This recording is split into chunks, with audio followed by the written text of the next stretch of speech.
Arriving around in about 10 minutes. I'd like to introduce and have welcome remarks from Attorney Agustino Rivera.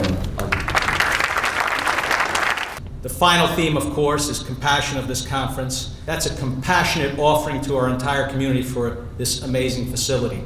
I don't think that we could have chosen or selected a more incredible place.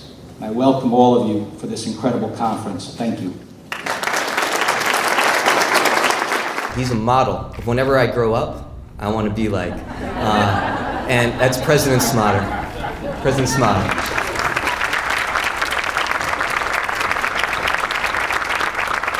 When you grow up, Kish, hope you have a better jump shot than I did. And events like what happened in December in Newtown remind us, I think, of the interconnected elements that make up a community. In times like those, the silos break down. Compassion serves as the seed in the beginning. Compassion serves as the water in the middle. And compassion serves as the harvest in the end.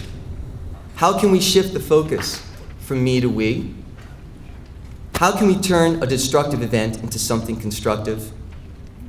How does compassion affect the dynamics of a community?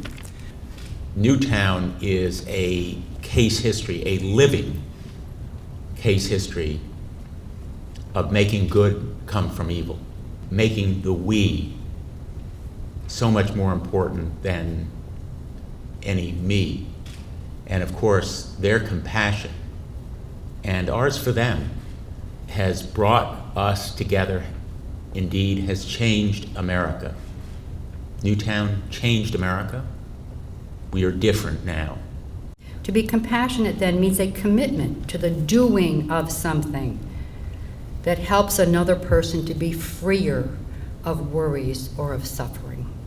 And further, that the action springs from a belief in the interconnectedness and worthiness of all beings. Compassion compels us to reach out to others. One question is, can government be compassionate? What does that mean? I can show you solid research that violent, horrific video games that are played over and over desensitize young people towards those kinds of acts, and we need to recognize that just as much as any of the other problems and challenges that we have in this society.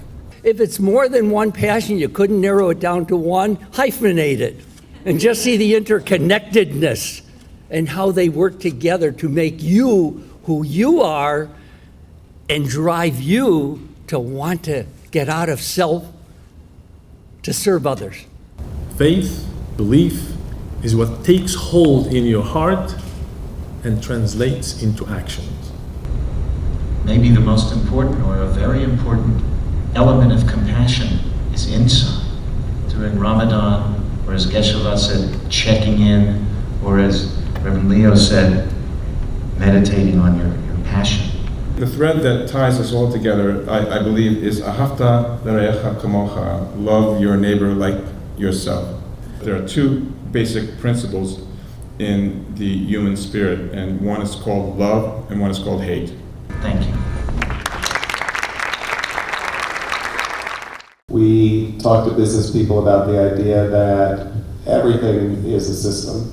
Your body is a system, your family is a system, your workplace is a system, your city is a system. A lot of the businesses that have been most successful are the businesses that are most attuned to what people need, what's going to improve their lives and make a difference for them.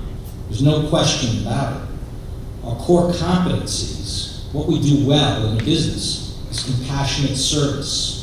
Education is supposed to be about learning, but it's become about teaching, which puts the focus on the teacher versus on the child. What if we took our time, our energy, our money, our hearts, our talent, our creativity, and put it into deeply understanding a full range of positive traits, characteristics, virtues, individual as well as institutional. If kids are learning to hate and bully, what neural pathways are they developing?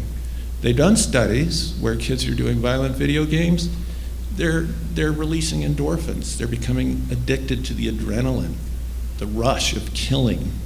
If you teach people to love themselves, they can love one another. That is exactly what we saw from our neighbors and our community and from the entire world, was this incredible outpouring of love. This is really an A-list of medical doctors who truly embody the concept of compassion and healing. If you want to be immortal, it's simple. Love somebody. Love is the only thing of permanence. Please, pay attention to your heart and your feelings. To suffer, to survive, is to find meaning in the suffering. And it's over and over again, the same lessons. To love is to suffer. To avoid suffering, one must not love. But then one suffers from not loving. So to love is to suffer, not to love is to suffer, and to suffer is to suffer. To be happy is to love. To be happy then is to suffer. But suffering makes one unhappy. Therefore, to be unhappy, one must love or love to suffer or suffer from too much happiness. We could achieve a compassion that's stable, the same throughout the day, vast, inclusive of everyone we meet, and on top of that, becomes more effortless. How do we know that everybody has compassion within them? Well, everyone whom you look at, every human being, you can find some shred of compassion. We can divide compassion into two types, conceptual compassion and what we can call non-conceptual or spontaneous compassion. If we could advance the cultivation of love and compassion to the extent that we've developed technological improvements, the entire world community would benefit immeasurably. Thank you. I'd like us to do a little bit of meditation. Meditation is actually just about relaxed moment-to-moment awareness. So sit comfortably and allow your breathing to deepen. If you feel comfortable, let your eyes close. That can be very helpful for removing external stimulation. And feel the muscles relax in your face and head and neck. Meditation is fundamental to our work. If we give the community the opportunity, if we regard the community as the organism in need of healing and the organism that can heal itself, compassion will naturally emerge, just as it is in your community. Thank you very much.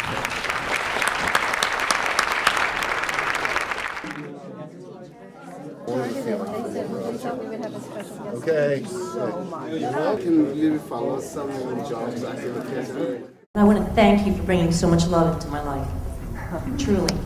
And I want you to tell me how I can get people of Howell Township to be interactive with what you're doing here. I'm a letter carrier there. I so appreciate the people I serve. Wonderful people. And I'm so energized by everything that you've done here. And I just know that the people that I serve would want to be proactive with you. Any idea that you have, please give it to me, and I will try to go ahead and make sure it moves forward. One of the things you can do is start with the City of Compassion, a town of compassion. Right now we're working with Danbury to help them become a City of Compassion. Reading is up next, and as well as a new town. So we can help you set up in that direction, and then connect with us. The greatest problem that I had was having compassion for those that tend to not have compassion. That compassion is like a fire, and it really is something that can spread. Every club meeting we talk about creative ideas, just to kind of break out from, think outside the box. What is this community so afraid of that you can't talk about bullying in your own town?